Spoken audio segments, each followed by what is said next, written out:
Posible kaya na sa next conference ay lilipat na itong si Troy Rosario dito sa Magnolia Chicken Templados? Sa ngayon kasi, itong si Rosario daw ay namimili dito sa San Miguel at dito sa Magnolia. Pero kung titignan natin yung lineup, mukhang mas maganda kung sa Magnolia siya mapunta. Sa San Miguel kasi meron na silang Vic Manuel at Rodney Brondial. At unless bitawan ng San Miguel ang isa doon, hindi masyadong magkaka-playing time itong si Rosario. Pero dito sa Magnolia, magkakaroon siya ng playing time sigurado. Dahil sa center ng Magnolia, of course, si Laput at si Sanggalang. Dito sa power forward, dyan magkakaroon ng minuto itong si Troy Rosario sigurado. Alam natin si Calvin Abueva ite-trade na yan.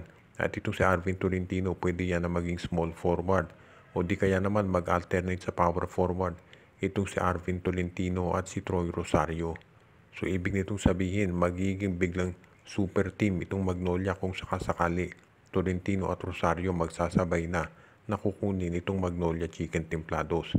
Magkakaroon ng outside scoring itong si Coach Chito Victorero at syempre makatutulong yan para do sa iba nilang players at lalo na do sa mga guards nila. Isipin ninyo kung aatake sa loob yung mga gwardya at papasahan sa labas itong si Tolentino at si Rosario. Kaya magkakaroon ng mas magandang tsansa ang Magnolia na mag-compete sa mga darating pang konferensya. Itong Converge Fiber Exercise ay magkakaroon ng revamp sa susunod na season. Ito ay garantisado, makuha man nila si Justin Baltasar sa draft o hindi. Dahil sa tinatakbo ng laro ng Converge ngayon, sigurado na at least minimum magiging number 2 sila doon sa draft o number 1 mga. Dahil bukod dito sa mga sunod-sunod na talo ng Converge, nakita natin na nananalo na nga itong Terra Firma at Blackwater. So sigurado ng number 1 pick malamang itong Converge at si Justin Baltasar makuha nila. Pero ganun pa man, kung ano man ang mangyari, kung makuha man nila si Baltasar o hindi, magre-revamp ang Converge dahil tignan nyo naman yung lineup ng Converge ngayon kumpara dito sa ibang mga teams at hindi na nakapagtataka kung bakit sila natatalo. So ibig sabihin, kahit makuha nila itong si Baltasar at si Arana, sabay na mayroon silang Twin Towers, kinakailangan pa rin nilang kumuha ng ibang players na tutulong dito sa dalawa.